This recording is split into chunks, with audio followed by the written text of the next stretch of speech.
প্রিয় ভিউয়ার্স, আসসালামু আলাইকুম। তো এখন এটা দেখতে পাচ্ছেন, এটা হচ্ছে মালয়েশিয়ার সারিবদ্ধ বাড়ি। আর এটা হচ্ছে বাড়ির পিছন সাইডে।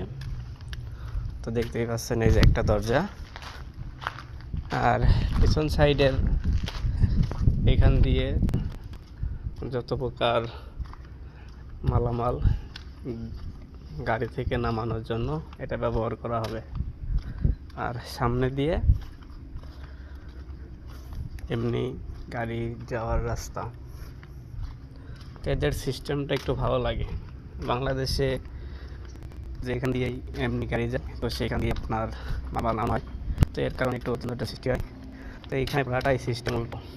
তো এই সিস্টেম বাংলাদেশের গ্রহণ করা দরকার।